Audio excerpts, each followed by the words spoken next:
약초의 고장이자 산삼의 본향인 함양 지리산 자락 800고지. 게르마늄이 풍부한 땅에 씨를 뿌리고 농약 한 방울 비료 한 톨 없이 추운 계절 더운 계절 견디며 7년을 기다립니다. 산삼 순백 5,000개 이상의 구매 후기와 만점에 가까운 평점. 13년 외길 산양산삼 추출 기술로 햇섭보다 더 좋은 스마트 햇섭 시설에서 아무도 모방할 수 없을 만큼 압도적 품질로 만든 지리산 산양산삼 추출액 순 100% 산삼 순백. 마셔보시면 바로 압니다. 귀한 분께 잊지 못할 선물을 해보세요. 지난 10년간 매달 20만 원씩 꼬박꼬박 보험 넣은 김호구 씨. 40줄에 처음 병원 신세를 졌는데 과연 그 보장 금액은? 꼴랑 100만 원이요. 왜 이렇게 실망스러운 겁니까? 제가 뭘 잘못한 겁니까? 보험 손해보지 마세요. 최고의 전문가들이 본인에게 가장 적합한 보험으로 맞춤형 리모델링 해드립니다. 지금 바로 마이보험 체크하세요. 검색창에 마이보험 체크. 성역을 깨뜨리는 그 이유를 아는 게 중요한 것 같아요. 죽음이 마지막 말은 아니다. 종교가 지금 딴짓 할 때가 아니라 윤석열, 김건희가 배 두드리고 잘 살면 안 되잖아요. 그게 뭐냐고 물으신다면 하나님께 물으세요. 그 답은 어디서 오는 거예요? 공의의 네. 분노와 욕은 이 따끔한 일침이라고 생각하거든요. 아니 그거를 대야지 근거를. 되게 심각한 문제가 있는 거 아니에요? 전 그 거짓말 같아요. 불교 좀 당혹하게 할 만한 주제 하나 찾아가지고 아무거나 해주세요. 그러네요. 이 두 분은 뭔가 이렇게 성직자 같은 느낌이 들고 네. 동그라미 불교. 네, 반갑습니다. 예, 저는 원불교의 강현욱 교모라고 하고요. 소속은 원불교 시민사회 네트워크 교당에 있습니다.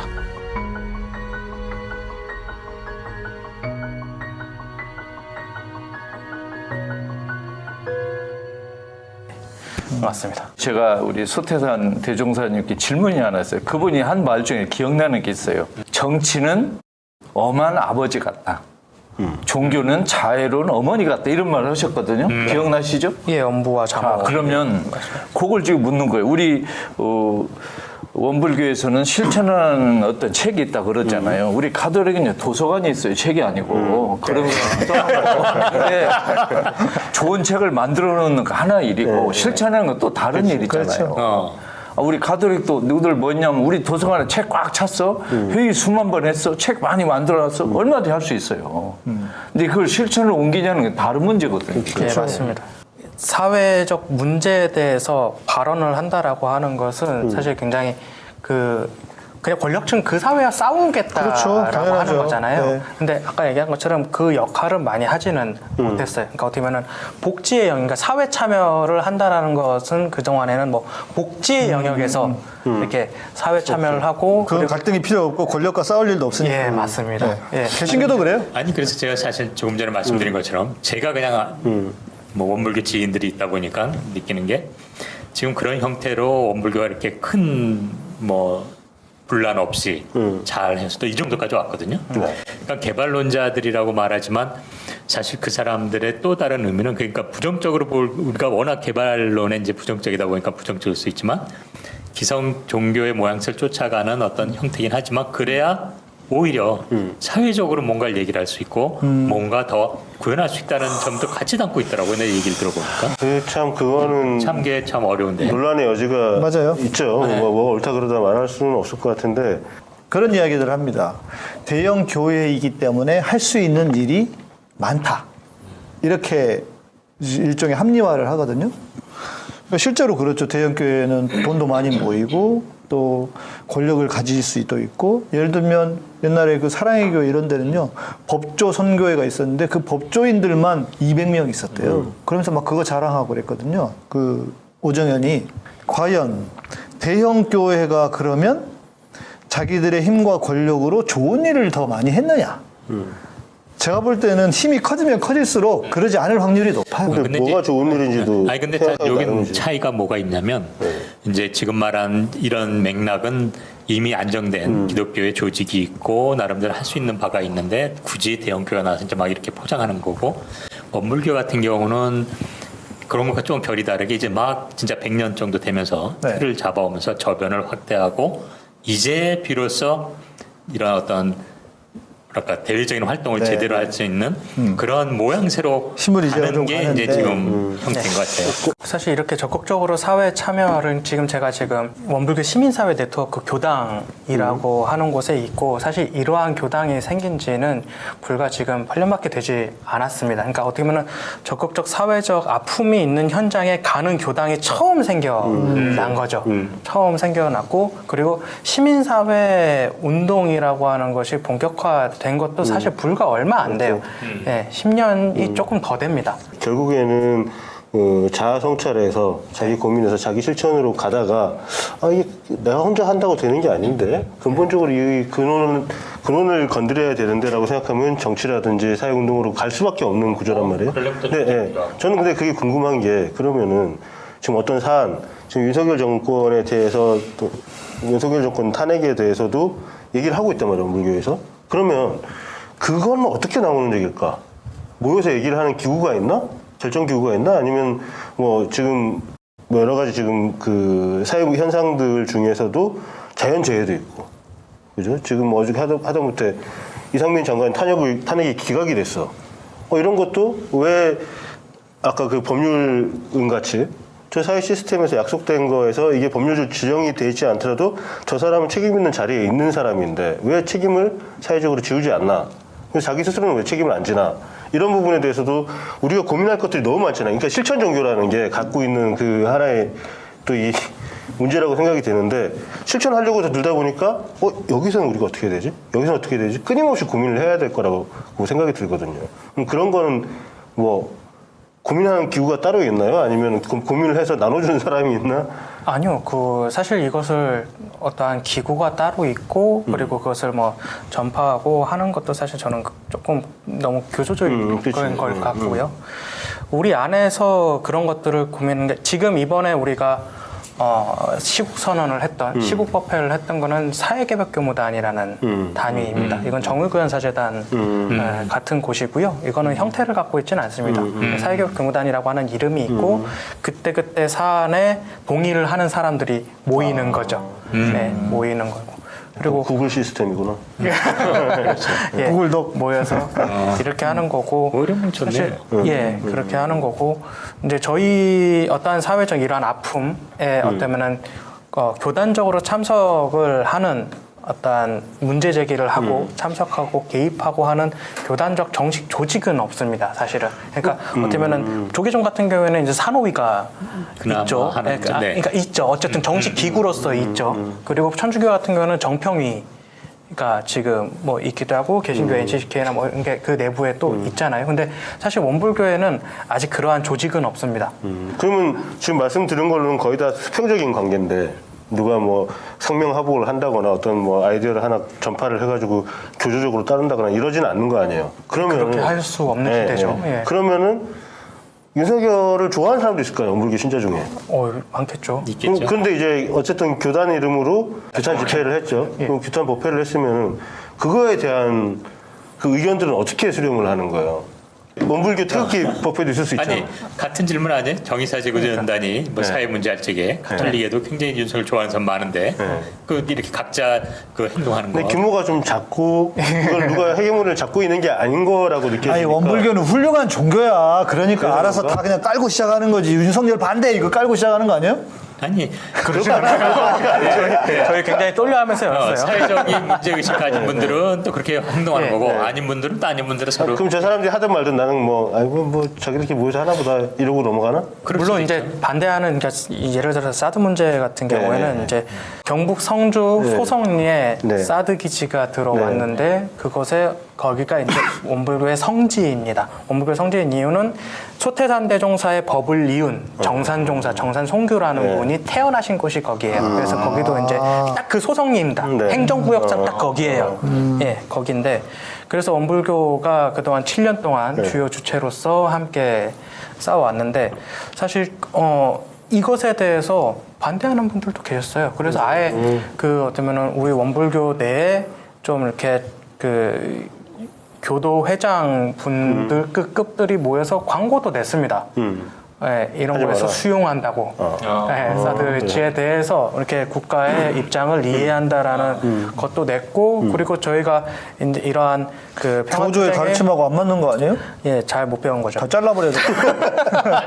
그분들은 또 다르게 해석한 거예요. 예. 그런 식으로 각자의 목소리가 있기는 하지만은 사실 아직 내부에서 그것에 대해서 적극적으로 이거에 대해서 사보타지를 놓는다든지 이런 움직임은 저희는 아직은 없어요. 아니 종교 단체가 그렇게 하나 목소리를 내기 쉽진 않아요. 그렇죠. 예, 네. 그러면 또 그 이상한 정치. 근데 나중에 그 사람들 쪼개져가지고 네모 불교 이런 거 만든 거 아니에요? 아직은 모르겠습니다. 오히려 가톨릭이 그렇게 될 수 있지 않을까요? 근데 우리 원불교가 네. 지금 성지에서 사드 문제로 지금 몇 년째 멋지게 저항을 하고 있는데 그게 원불교의 가르침에 근거해서 저항을 하는 건지 아니면 거기에 그 성지가 있기 때문에 저항을 하는 건지 우리 시민들이 궁금할 수도 있을 것 그래, 같아요. 저도 들으면서 궁금해졌어요. 저는 그걸 나누어 볼 수 없다라고 생각을 해요. 왜냐하면은 첫째는 주요 주체로서 계속 활동을 할 수 있는 것이 거기가 성지이기 때문입니다. 성지이기 때문이고 그리고 그것을 꾸준히 할 수 있는 이유는 교리적으로 그렇기 때문입니다. 두 가지가 같이 있는 거죠. 그래서 할 수 있는 오래 할수 있는 거네. 명분, 그러니까 거기에 우리가 활동할 수 있는 말 물리적으로 거주할 수 있는 명분과 그리고 그것을 이어올 수 있는 정신적인 두 개가 같이 있는 거죠. 그러니까 단적으로 얘기해서 우리는 모두가 원불교에서는 모두가 부처라고 얘기를 합니다. 부처 아님이 없다고 그래요. 그리고 거기에다 불공을 해야 된다라고 얘기합니다. 그러면은 야, 모두가 부처인데 당장 우리 성주에 살고 있는 소성리에 살고 있는 주민들도 부처잖아요. 그럼 거기에 대해서 마땅히 행복하셔야 돼요. 그럼 다른 모든 분들도에게도 행복하게 살 수 있고 불공을 해야 되는 존재인데 당장 우리 성지에 살고 있는 부처님들이 고통을 받고 있다라고 하면은 참여하지 않으면 이거는 신앙에 어긋나는 아니, 얘기예요. 저는 오히려 그렇게 접근하기보다는 그렇게 되면 거기 사드 기지를 설치하는 놈들도 다 부처인데 그들 보고 못하게 하는 건 되니까 결국은 거기서 벌어지는 상황 속에서 누구나 다 행복해질 수는 없잖아요. 어차피 한정된 자원이나 한정된 공간에서 뭐 할 때. 근데 사드 기지 자체가 결국은 전쟁을 위한 거고 결국 이것이 이런 진짜 모두가 부처임을 오히려 저해하는 형태의 기지가 오기 때문에 그렇기 때문에 물론 거기 이제 성지라는 것도 들어가서 하는 것이지 거기 있는 이 주민들을 위해서 한다라는 개념으로만 접근한다면 그러면 그 거쪽에 와서 뭐 진지 설치하는 놈들도 부처니까 우리가 원하는 걸 하는 건 그들이 행복하게 해줘야 돼라는 논리도 성립하고 물론 근데 교수님, 교수님 너무 세상을 착하게 살아요. 제가 원래 그래요. 거기 사드 배치한 사람 부처가 아니고 악마잖아요. 네. 그 악마를 왜 부처라고 그래? 아니 그러니까 이제 여기 논리로 하면 다 그게 이제 근데 부처가 이런 되는 거예요. 거니까. 그러니까 모두가 부처라고 그러니까 불공을 뭐라고 얘기하냐? 그러니까 모두 다 이렇게 잘 대해줘야 되는 거 아니에요? 부처도 네, 잘 그쵸? 모셔야 되고 근데 네. 또 중요한 거는 잘 그냥 어떻게 보면 모시고 기분 좋게 하는 게 불공은 아니라는 거죠. 불공이라고 하는 것은 은혜가 생산돼야 되는 거예요. 정의는.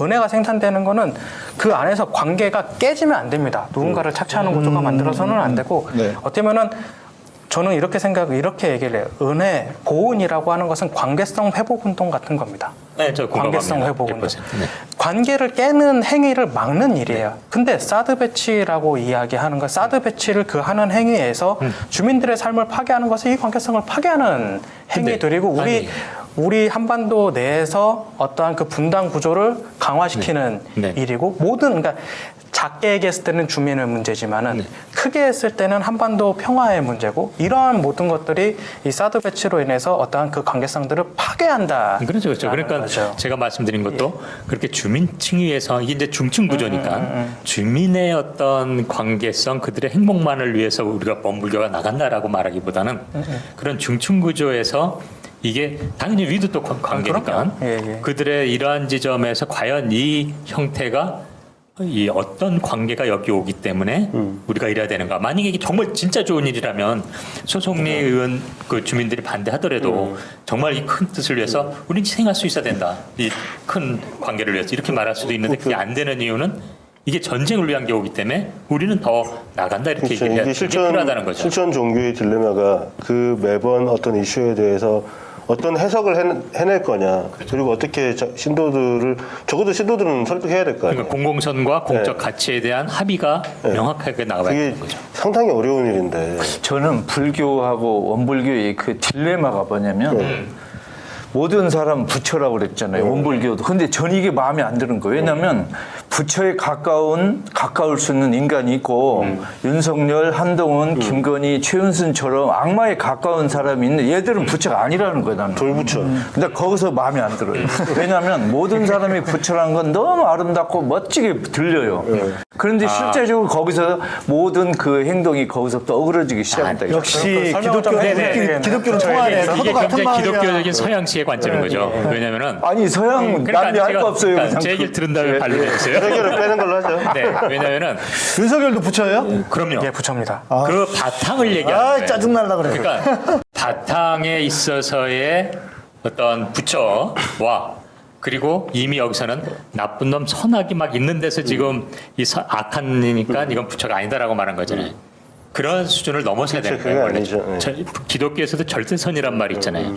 하나님이 절대선이란 건 악의 상대적 개념이 아니에요. 아니 그건 하나님 이야기고 아니 불성을 얘기하니까 부처님을 얘기하니까 이건 정확해야 됩니다. 우리는 인간이라고요. 낙계조 위원회에서 이 종교 종파가 다 모여 있잖아요. 위원회에서 윤석열을 빼는 걸로. 아니 윤석열 빼면 안 됩니다. 불교나 그럼 이 김건희는 안 돼? 그러면은 김건희는 안 됩니다. 저희는 그럼 네. 교리에 위배되는 그런 거 그게 찌질한 관점입니다. 저희에서는. 그런데 중요한 거는 늘 말하지만 다 이대로 붙였지만 행위가 있는 거예요. 행위. 그렇죠. 불교나 아마 이제 원불교는 모르지만 최소한 행위가 그 사람의 존귀 혹은 그 사람의 어업의 문제이기 때문에 윤석열이가 부처지만 비난받아야 되고 고쳐져야 되고 이러는 거예요. 여기서 지금 말한 게 뭐냐면 부처는 굉장히 좋고 옳은 거야 멋진 거야 이렇게 얘기했잖아요. 이게 잘못된 거예요. 부처는 그런 거 아닙니다. 그런 생각 자체가 선과 악, 좋은 거 이런 이원론적인 관점에서 그냥 부처가 될 수 있는 가능성이 있는 거 아니에요? 그냥 부처가 아니라. 부처를 어떻게 상정하느냐에 따라. 그러니까 이런 거예요. 부처라고 이야기하는 것을 지금 두 가지로 나누어서 설명을 하는 거예요. 깨달은 사람들 혹은 그치. 성스러운 우린 그렇게 이해하는 거죠, 누군가들. 일반인들은. 근데 여기서 얘기하는 부처라고 하는 것은 우리 모두가 나를 존재케 하고 나에게 영향을 줄 수 있는 게 뭐냐라는 거예요. 나에게 영향을 줄 수 있는 게 대상이 뭐냐라는 거예요. 근데 우리가 김건희라고 하는 대상 혹은 윤석열이라고 하는 대상이 어쨌든 내가 행위를 하면은 그 행위를 받아서 나를 괴롭게 하기도 하고 나를 좋게 하기도 하는 대상이기도 합니다. 그런 의미에서 그것을 주고받는 관계에서 어떻게 보면 절대적인 어떻게 보면 권한을 가진 그 또한 권한을 가진 존재인 거죠. 그렇기 때문에 존재론적으로 부처입니다. 심판받을 존재지. 그런데 중요한 것은 그 또한 우리가 영향을 미쳐야 될 대상인 그냥 거죠. 최소한 그냥 그러니까 이게 관계론적인 설명이고 또 하나는 그렇게 해서 만들어진 김건희는 이 우주를 뒤져도 김건희 같은 인간이 없어요. 또 윤석열 같은 인간도 없습니다. 얘는 모양새는 정말 나쁜 영향을 끼치지만 마치 우리 세상에 낮이 있고 밤이 있는 것처럼 즉 상대적 선악이 있는 것처럼 이런 세상의 한 모양새일 뿐이지 얘가 결코 이 세상 원리를 벗어나서 희한한 존재가 아니에요. 그러니까 그냥 나쁜 영향을 주기 때문에 그들을 불교 온전한 역시 마음이 존재로 넓어. 인정하지만 걔는 끝까지 우리가 그 교정을 얘기해야 되는 거죠. 부처라고 얘기를 하니까 거기에 거부감이 드는 것 같고 그냥 그렇죠. 인간이긴 하다. 그러니까 이런 거예요. 부처래잖아. 자꾸 그러니까 왜 살불살주라는 말을 참여시키려고 그래. 하세요. 불교에서는 부처를 죽여야 되는 거예요. 그럼 이렇게 표현할게요. 배은 중생이다라고 표현을 할게요. 그러니까 동포원에 보면 이런 거 있어요. 그러니까 서로가 동포원에 보면은 이 다 자리 이탈을 해야 되는데 각자의 자리에 자리 이탈을 해야 되는데 누군가 돌려먹는 사람은 분명히 있을 거 아니에요. 속여먹는 사람들. 그러한 사람들이 많아지면은 배은 중생이 많아지면은 전쟁의 세계가 된다라고 그래요. 그러면은 성인들이 나타나서 정치나 도덕이나 무력으로 그 배은 중생을 제도하는 것도 은혜라고 말씀을 하세요. 배운 중생은 배신자예요? 은혜를 배신하는 거죠. 배신자. 배은하는 행위인 지금은 이제 거죠. 독일평면상에서 좀 말씀해 주셨는데 사실 층위에 따라서는 아래 층위에서는 악이지만 위 층에서는 또 이 선이 될 수 있어요. 예를 들어서 늘 등장하는 게 사자가 사슴을 잡아먹을 때 사슴의 입장에서는 정말 폭력을 당하는 거예요. 근데 사자의 입장에서는 자기가 생태계 일원으로서 먹고 사는 일이에요. 그러니까 이게 층위에 따라서의 상대성이 있기 때문에 그걸 가지고 한 잣대로 얘는 나쁜 놈이야, 얘는 좋은 놈이야 이렇게 생각하는 어떤 관점은 우리가 조금 살펴볼 필요가 있는 것 같아요. 아니 부초고 나발이고 아무리 뭐 중생이고 멋진 설명이고 나는 윤석열이 싫어.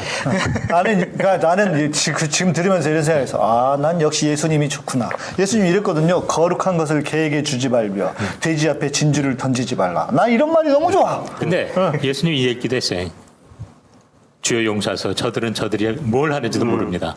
그쵸? 저는 네. 그게 진짜 예수의 그 영적인 인간으로서의 아주 모습이라고 생각해요. 그냥 뭐 이거는 뭐 당연히 현장의 실천적인 문제로 정말 이런 뭐 진주 던지지 마라 하지만 근본적으로 예수는 자, 그 불쌍히 여기는 거예요. 그 황당한 짓을 한 윤석열이나 뭐나 다 저놈은 지가 뭐 하는지 몰라 저 짓을 해.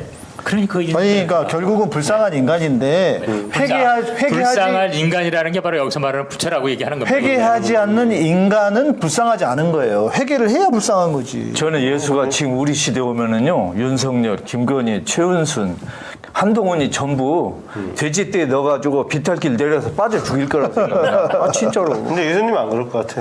하고도 남아 우리 집안 사람인데 확실히. 이쪽 집안 사람은 그렇고 제일 가까운 분이 얘기하는데 왜 자꾸 아니라고 아니 그래? 이쪽 집안은 그렇고 예수님이 우리한테 와서는 안 그래요.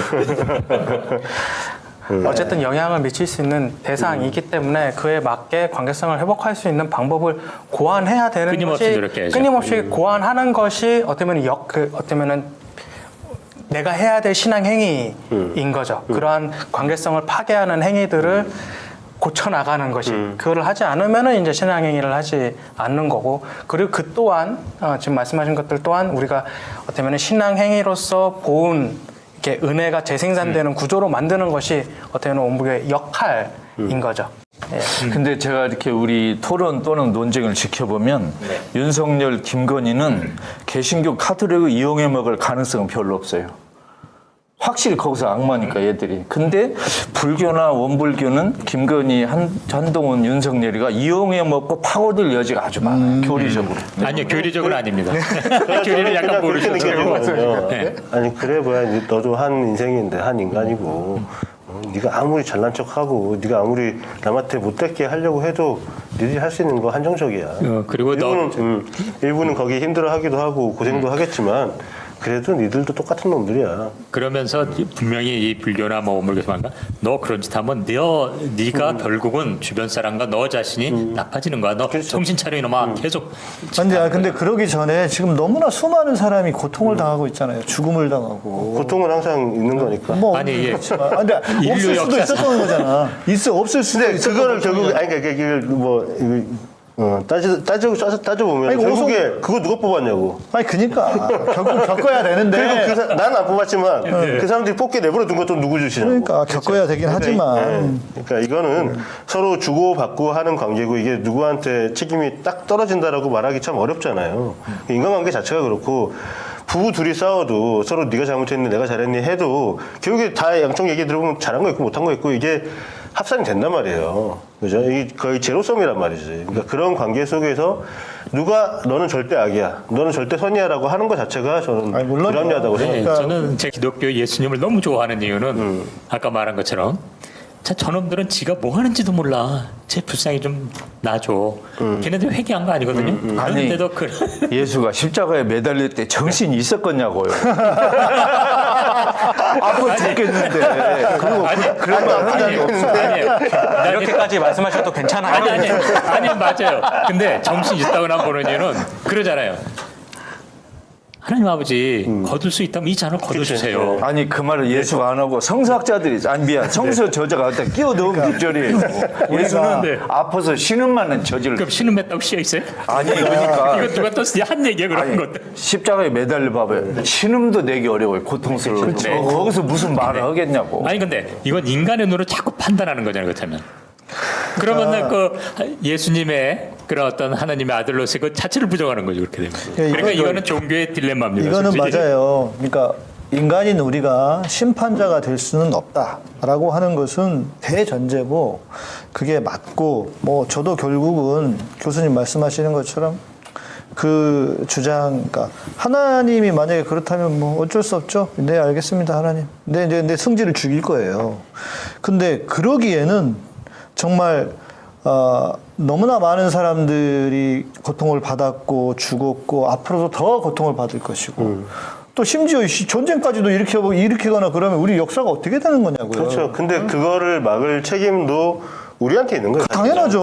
그게 윤석열 그러니까 그래서 제가 하는 이야기가 뭐냐, 이것을 수동적으로 운명으로 받아들이면 안 되고 우리가 적극적으로 이것에 저항하고 뭔가 운명을 바꾸고 세상을 바꾸기 위해 우리가 노력을 해야 된다, 이 얘기를 하고 그게 싶은 원불교가 거예요. 얘기하는 하면 되잖아요, 거예요. 일로. 그게 원불교가 하는 얘기잖아요. 굳이 안 가도 돼 보니까 다 여기서 할 수 있어. 그 대종사님께서 그 어떤 한 사람이 교회에 이제 한 사람이 와서 이제 어떻게 이렇게 입교를 해서 이렇게 대종법을 잘 믿을 수 없겠습니까? 라고 물었을 때 그 교회의 그 정신을, 그러니까 그걸 더 열심히 믿으면 나의 뜻을 아는 거다라고 말씀하신 바는 있습니다.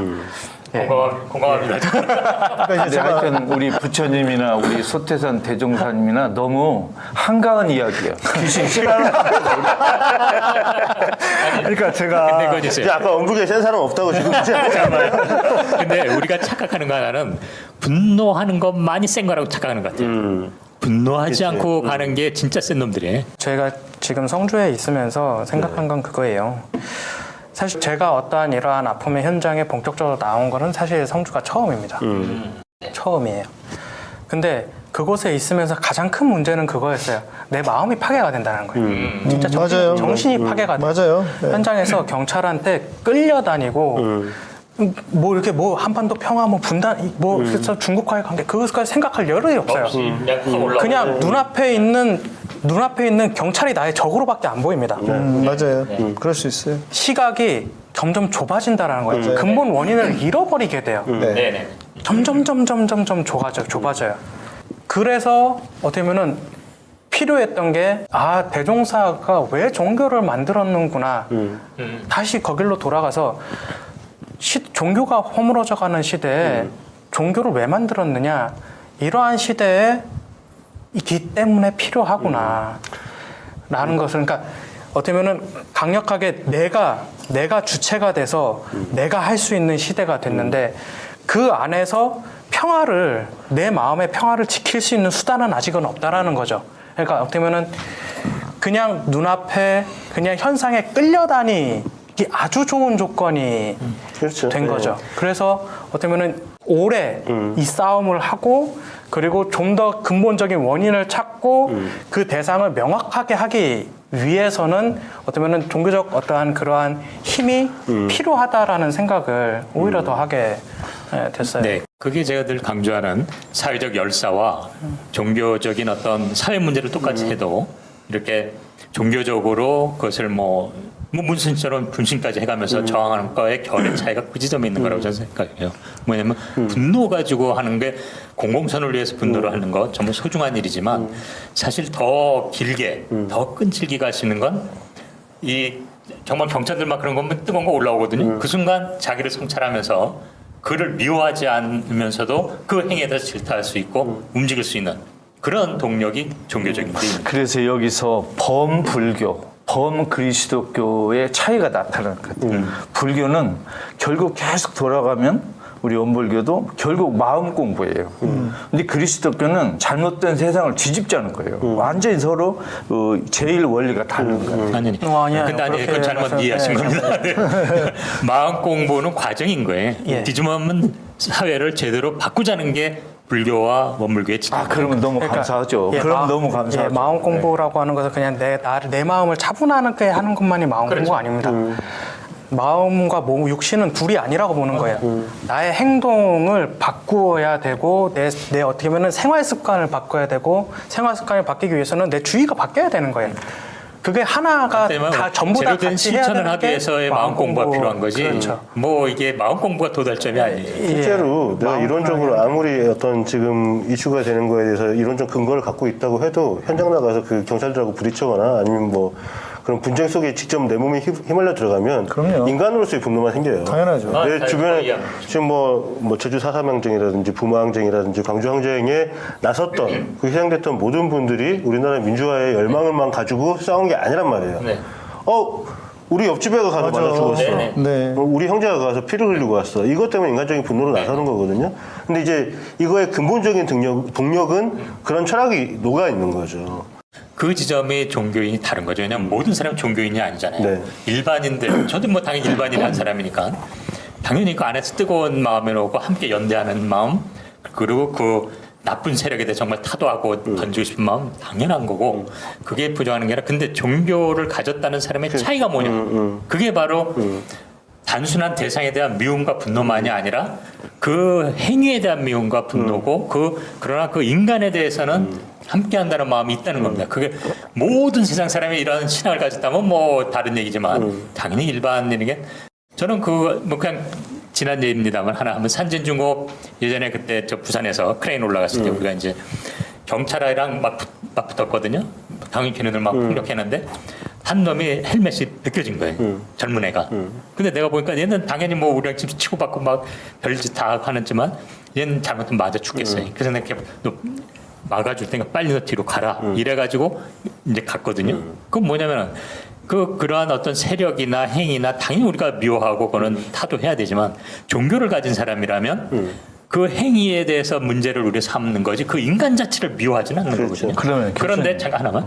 그러나 광주 항쟁이나 뭐 진짜 이런 상황 속에서 이 인간 자체를 미워하는 마음을 비난할 수는 없어요. 그렇죠. 저도 그런 마음 생깁니다. 근데 결의 차이는 그 순간에 종교인이라면 한번 되돌아보는 게 차이지 그런 어떤 상황 속에서 정말 이 상대방을 때려잡고 싶고 그거 부정할 수는 없는 거라고 봅니다. 그 차이는 그러나 또 있는 거라고 보고요. 제가 질문을 뭐 하려고 했냐면 아까 그 불쌍하고 죄 없는 전경을 이렇게 잘 보호하고 가라는 건 잘했는데 거기 만일 그 청년이 전경이 아니고 윤석열이면 어떻게 할 뻔했어요? 다 돌려보낼 거예요? 전 뭐 죽는 상황이라면 돌려보냅니다. 근데 그 딜레마가 그 라이언 일병 구하기라는 영화 있잖아요. 라이언. 그 영화에 그런 장면이 딱 나와요. 결국에 이제 혼자 그 남은 그 독일군 병사를 이름이 뭐더라? 그 좀 어리버리하고 전투 능력이 굉장히 떨어지는 행정병 같은 미군 병사가 살려줘요, 얘를. 근데 결국에 얘 때문에 얘네들이 몰살을 당해요. 그렇죠. 네. 네. 걔가 가지고 정보를 다 불어버리고 하니까. 그러니까 이게 이제 지금 말씀하신 게 같은 내용이잖아요. 그러니까 이거에 대한 딜레마를 그럼 내가 미래를 예측해서 얘를 지금 처벌을 했어야 되나? 서로 적군이니까 아니면은 내가 인간적인 측은지심으로 애를 살려줘야 되나? 네. 이런 게 이제 항상 딜레마인 거죠. 딜레마죠. 그러니까 그때 깨어 있어야 되는 거예요. 뭐냐면 지금 우리가 이제 뭐 예를 들어 아까 제가 든 예에서는 그게 생존의 문제는 아니었잖아요. 그런데 지금 방금 든 예 같은 경우는 이 상황에서 하나의 마치 보네포가 던져든 질문하고 똑같아요. 얘를 살려줌으로써 모든 부대원이 죽을 수 있는가? 그렇다면 그건 또 다른 차원입니다. 이 층위가 그 매 층위마다 맥락에 대해서 늘 깨어 있지 않으면 이 판단이 어려운 겁니다. 그러니까 그 아까 전경환하고 윤석열은 지금 충의가 다르죠. 네, 다르죠. 근데 그 층위에서도 윤석열이가 영원한 제왕이라면 제거해야 되지만 얘는 한정된 거예요, 어차피. 그럼 그래, 집 가서 놀아봐. 저는 그렇게 판단한다. 거기서 이제 종교가 의미가 있다고 생각을 하는데 거기서 야 얘는 나중에 니를 다 죽이려니까 죽여. 아니면 얘를 안타까우니까 살려라고 규정 지어주거나 정답을 주는 게 종교가 아니라 그렇죠. 이거에 대한 고민을 하게 하는 게 종교인 거예요. 그 고민을 그거 어떻게 해야 해야 되는 되나? 거죠. 네. 그리고 그 고민에 대한 답은 사람마다 다를 수 있다는 걸 인정해 주는 겁니다. 근데 그 고민에 아까 지금 오불교에서 얘기하는 것처럼 야 우리가 이렇게 살아가는데 이런 연들이 있고 우리가 받은 은혜가 있는데 이거를 기반으로 한번 생각을 해보자. 여기서 우리 성주에서는 누구를 위해 싸워야 되는가? 우리가 싸우는 것들이 결국에 어떤 목표를 사드를 안 놓는 게 정답인가? 사드가 안 놔지면은 그 다음에 뭐 다른 게 들어온다. 여기 무슨 유원지가 들어온다. 무슨 에버랜드가 들어온다. 그럼 이건 사람들한테 정치적으로 이득이 되니까 괜찮나? 그러니까 이런 거에서 고민이 끊임없이 분화가 되고 고려할 것들은 많아지고 이게 절대 쉽지 않은 문제라고 생각이 되거든요. 그게 자기 주체성이죠. 네. 누군가에게 나의 어때면은 삶의 선택을 맡기지 않고 끊임없이 자기가 고민하게 하는 겁니다. 그렇기 때문에 이제 교리 안에서는 그것을 아예 그 끊임없이 선택의 순간을 되돌아보고 그리고 그것을 반성하고 하는 어때면은 과목이 아예 있어요. 그러니까 어떻게 보면 원불교라는 종교는 선택을 남에게 맡기지 않도록 훈련시키는 것이 가장 중요한 좋네요. 수행 방법인 거죠. 네, 자기 선택을 끊임없이 고민하게 하는. 그 영화 미션에 보면 다 보셨을 테니까요. 그 마지막 장면이 나오잖아요. 원주민을 해치러 오는 서양인들. 그런데 그 선교사로서 자기는 어떤 선택을 할 것인가, 어떤 저항을 할 것인가. 원주민들과 함께 비폭력을 선택하며 십자가를 들고 서 있는, 그리고 걸어가는 신부와 또 원주민들의 편에 서서 함께 원주민들과 함께 저항하고 싸우려고 하는 신부. 그러면서 영화가 맞춰져요. 다 기억하시겠지만. 제가 신학을 공부할 때, 신학을 공부하고 젊은 시절에 그 영화를 봤을 때는 저는 그렇게 비폭력을 선택하고 그런 저항을 선택하는 것이 옳은 것이 아닌가 하는 그런 생각을 해봤어요. 그런데 지금 저는 오히려 좀 바뀌었습니다. 오히려 저렇게 원주민들의 편에 서서 물론 뭐 그 원주민들도 의견이 갈렸겠죠. 그러나 그 저항하는 편에 서는 그 신부조차도 오히려 그 신부에게 더 마음이 가요. 저는 오히려 더 지금은. 그게 소위 말하는 행동하는 신앙이 될 수도 있겠다. 그러니까 뭐 답을 무엇이 옳다 그러다라고 답을 내릴 수는 없어요. 그런데 지금 저로서는 이게 이제 우리가 지금 계속 논의 중에 이제 이런 거 있잖아요. 예를 들어 윤석열, 김건희 계속 나오지만 그런 은혜와 자애를 베푼다고 해서 그런 인간들이 과연 변할 수 있을까? 그러니까 이런 딜레마인 거거든요. 그러니까 강도가 칼을 들고 지금 집에 쳐들어왔어요. 그런데 우리는 자칫 잘못하면 사랑합니다 형제님하고 강도의 칼끝을 향해서 그를 안으려고 하는 그런 행동이 맞을까? 아니요, 뭐 이런 고민. 자해나 은혜 지금 전혀 이쪽 얘기를 이해 못하신 것 왜냐하면 같습니다. 용서를 한다라는 게 아니에요. 봐준다는 얘기가 아닙니다. 좋은 놔둔다는 게 아니에요. 없어서는 살 수 없는 관계를 회복하기 위해서는 바로 잡아야 되는 거예요. 그렇죠, 잘못된 그렇죠. 것에 대해서는. 폭력도 겉으로 보기엔 폭력 같은 것도 써야 된다는 거예요. 회복이 안 되는데요. 네, 저는 겉으로 드러난 종기 같다고 생각하는데 윤석열이라든지 뭐 한동훈 이런 사람들은 애당초 그 종기가 만들어질 수밖에 없는 이 사람 체질이 있을 거 아니에요.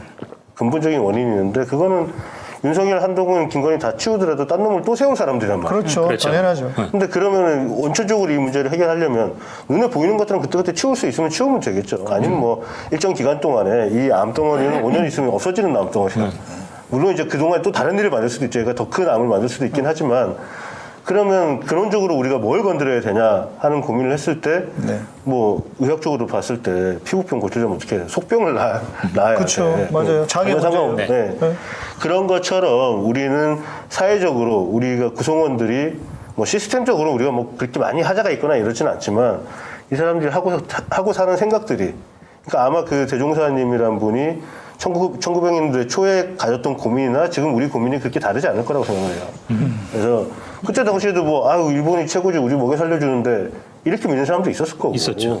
그러니까 지금도 뭐 그 인간 자체는 2000년 전이나 지금이나 거의 대동소이하는 생각을 갖고 사는데 여기서 어떻게 하면 조금 더 야 이렇게 사는 게 더 낫지 않겠어 하고 조금 더 낫게 하는 그 시대에 맞게 역할을 하는 게 그리고 그 시대에 맞는 언어로 그 시대의 얘기를 하면 그리고 조금 아까 이제 양 목사님 말한 것처럼 약간의 오해가 지금 이제 그런 틀에서 갈 때 겉으로 보기에는 뭐 우리가 막 이 불교나 이런 게 좋다 막 이렇게 착각할지 모르지만 그런 게 아니라 똑같이 저항하고 윤석열에 대해서 비판하라는 겁니다. 근데 그 마음가짐의 문제 계속 얘기하는 건데 상대방을 바라보는 마음 그 차이지 이 불교나 이런 게 무조건 좋은 게 좋아 나도 이런 게 아니에요. 자꾸 그걸 좀 잘 들어주셨으면 고맙겠습니다. 아니 우리가 불교의 가르침을 이해를 못해서 이러는 말하는 게 아니에요. 그렇게 고매한 그 논리를 갖고 있으면 왜 중들이 지금 산속에 처박혀가지고 아무것도 안 하냐 이거지.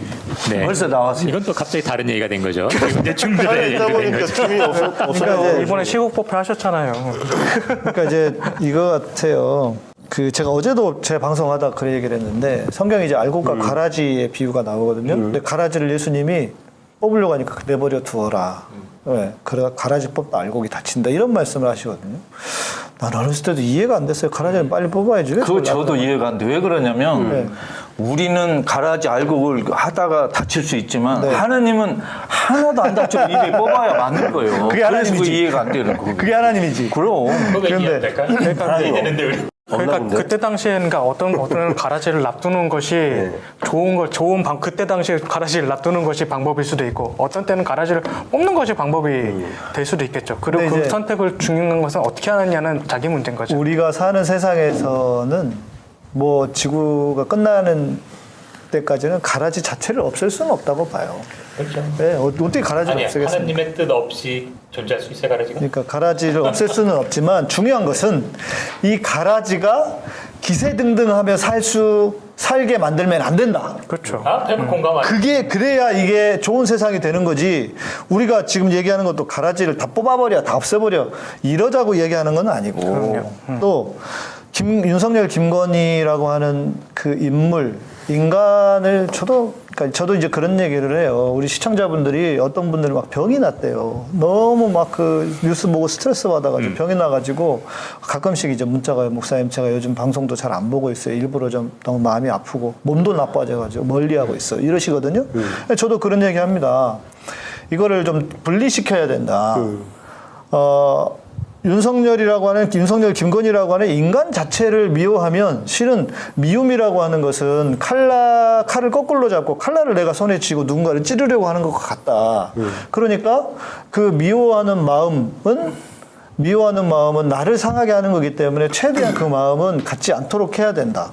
그러나 옳고 그름에 대한 이야기를 해야 되고 이게 근데 분리되는 게 쉽지가 않잖아요. 사람이 누구는 할 수 있지만 누구는 잘 안 되고 그러니까 그런 상황 그런 일이 그렇기 때문에 그런 것이고 또 사람이라고 하는 게 아무리 그래도 자꾸 저런 일이 벌어지고 하면 진짜 죽이고 싶은 마음이 왜 안 드냐고. 전 불교적인 생각을 많이 하는 것 같아요.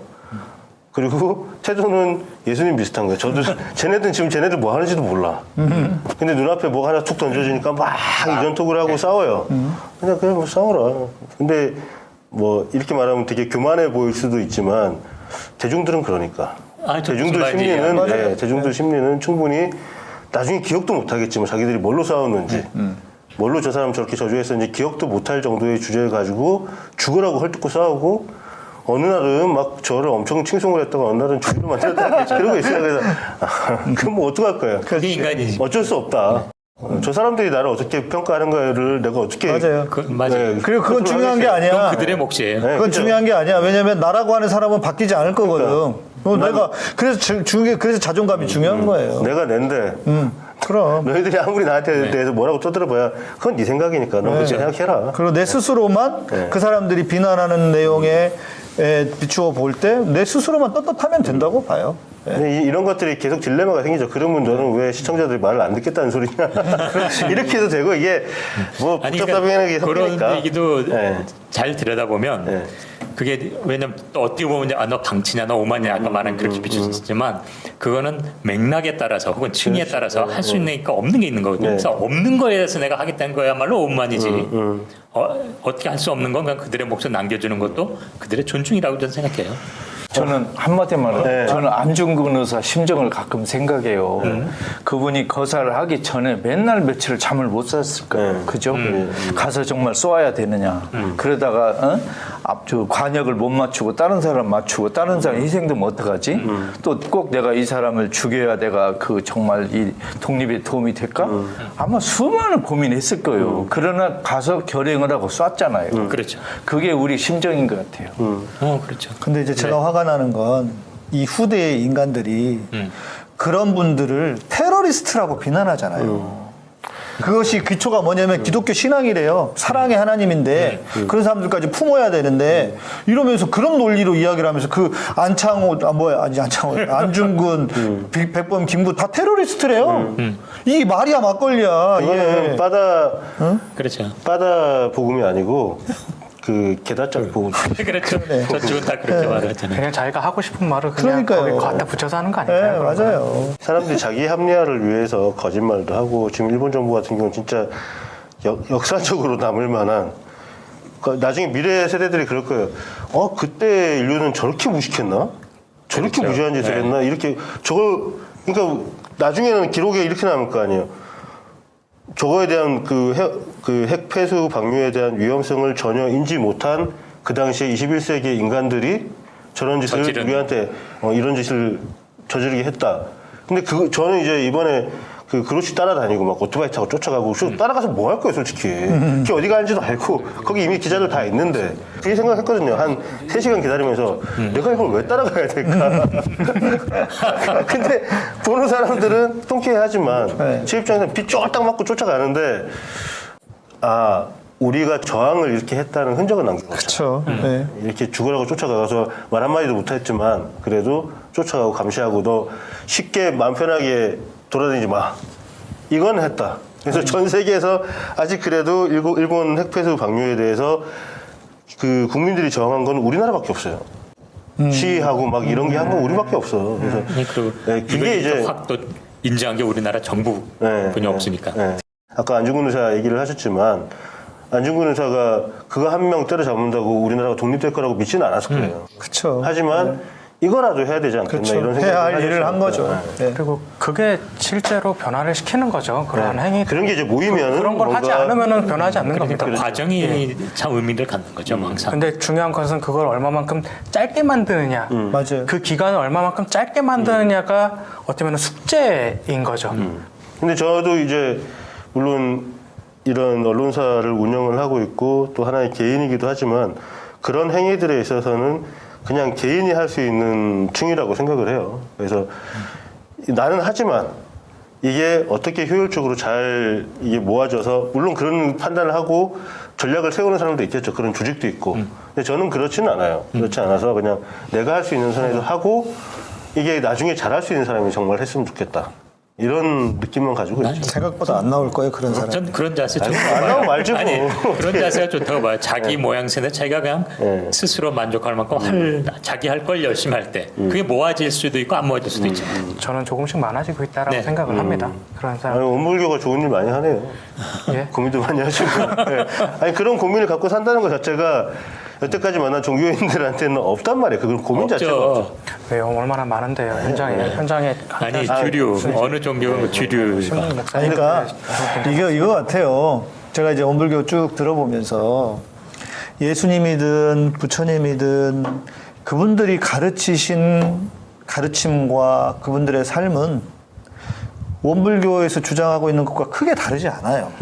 그런데 어쩌다가 개독교가 되고 이렇게 변태 불교가 되고 이렇게 됐냐? 결국 인간의 욕심과 인간의 그 욕망을 가진 그 비틀어진 욕망을 가진 인간들이 다 망쳐먹은 거예요. 그런 셈이죠. 결국은 그러니까 이거를 계속 우리가 교정해 가면서 가지 않으면 실은 뭐 원불교도 마찬가지죠. 교정해 가야죠. 뭐 1000년 되고 2000년 되면 비슷해질 거예요. 인간사도 다 비슷해. 다 거기서 거기지 뭐.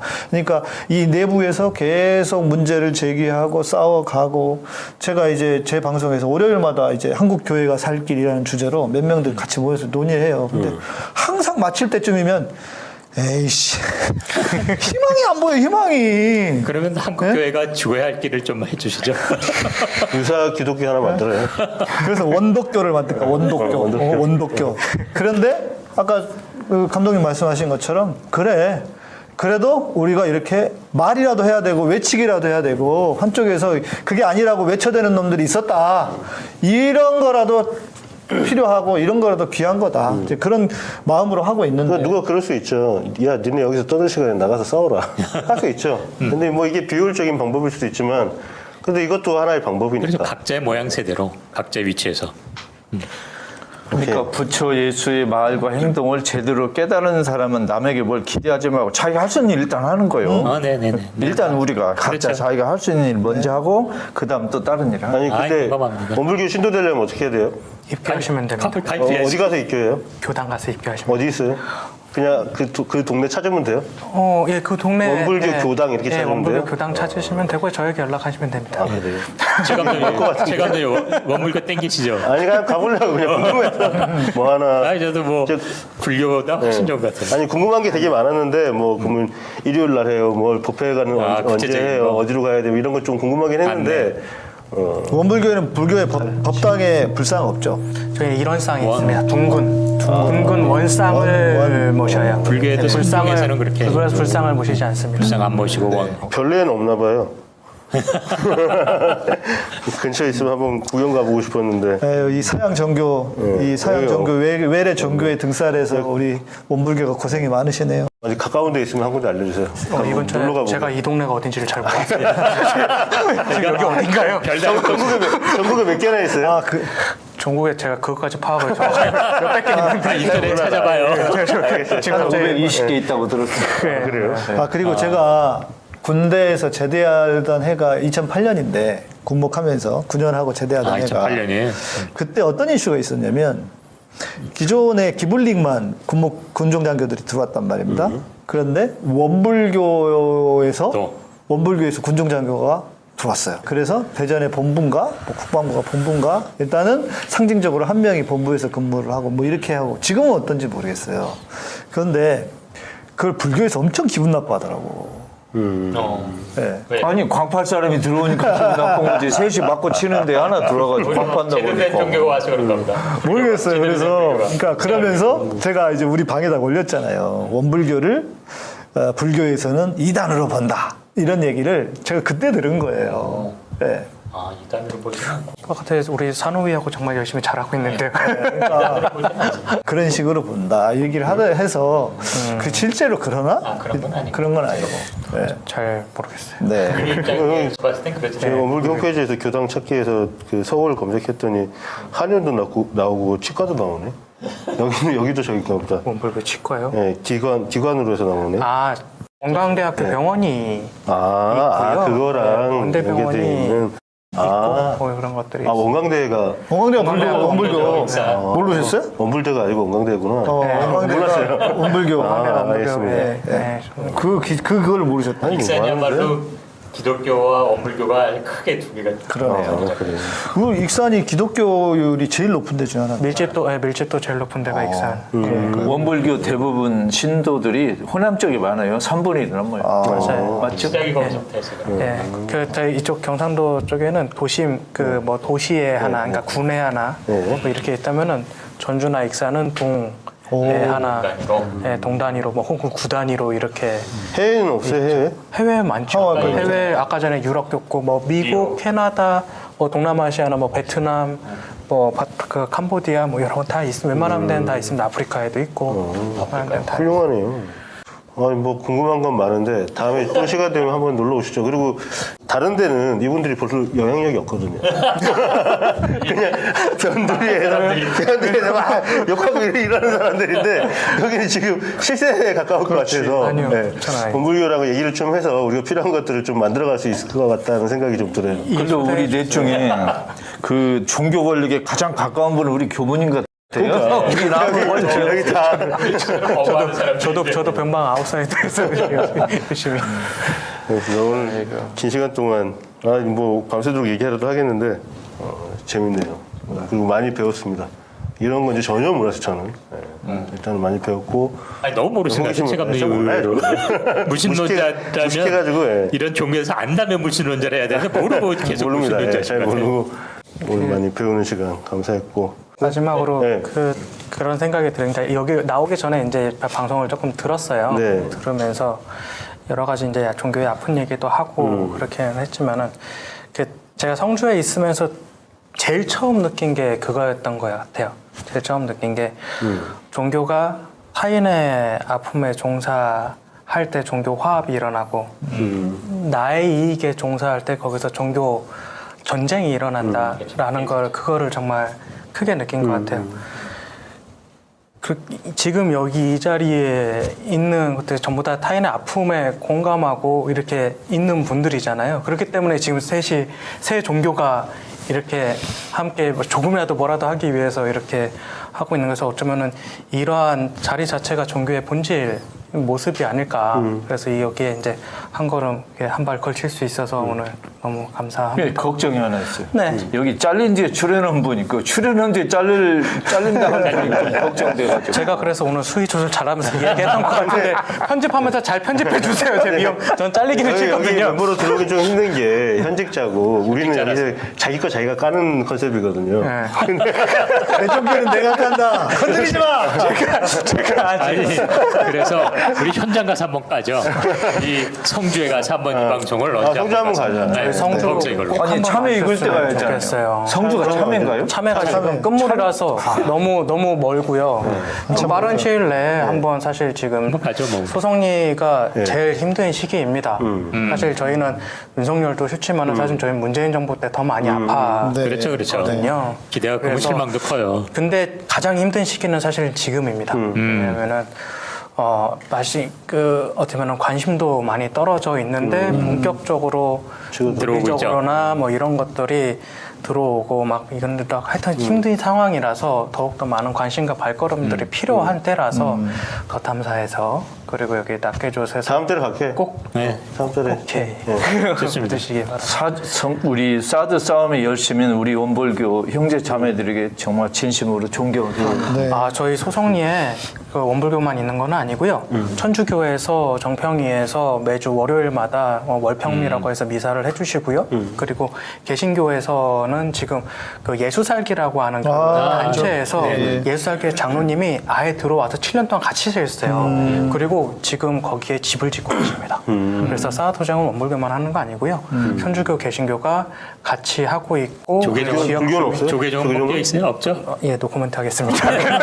아니 뭐 사실 확인이니까 이거. 예, 지금 사실 불교는 안 들어와 계시고요. 그래서 같이 그 4개 종교가 같이 하고 있고 그리고 여러 시민사회단체들이 함께 투쟁을 하고 있으니까 거기에 우리 함께 좀 많이 도움을 좀 주시기 바랍니다. 놀러 갈게요. 네. 다음 달에. 기다리겠습니다. 네. 거기서 그거 하면 되겠다. 거기 네. 낙계조 특별판 해가지고 거기 계시는 목사님 다 모아가지고. 좋죠. 네. 좋죠. 알겠습니다. 네, 좋네요. 방송 예약까지. 오늘 여기까지 끝. 네, 감사합니다. 고맙습니다.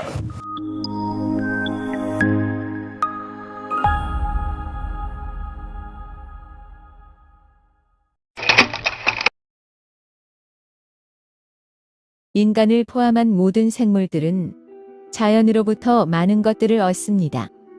우리 몸에서 만들어내지 못하는 비타민C도 이러한 자연으로부터 얻어야 합니다. 천연 비타민이란 바로 공장에서 화학적으로 합성하여 만든 것이 아니라 청정 지역에 적합한 환경에서 재배하고 수확한 자연의 유기농 과일 그 자체를 농축한 것입니다.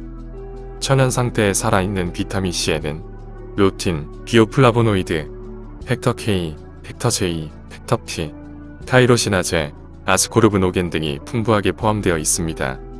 그러나 합성 비타민C는 아스코르브산 단일 물질로만 이루어집니다. 합성은 자연으로부터 얻은 다양한 요소로 이루어진 비타민C를 모방할 수 없습니다. 루틴, 비오플라보노이드, 팩터 K, 팩터 J, 팩터 P, 타이로시나제, 아스코르브노겐 등의 성분이 대량으로 포함된 천연 비타민 C군을 선택해야 합니다. 특히 요즘 같은 상황에서 예방과 면역력 증진에 필요한 올바른 천연 비타민C를 선택하세요. 캐나다에서 생산하는 인기 상품 천연 비타민 마오에 관한 문의는 웹사이트 superelleotin.com, 전화 1522-6801이나 페이스북 자연건강대학 또는 카카오톡에서 엘레오틴을 검색하시면 됩니다.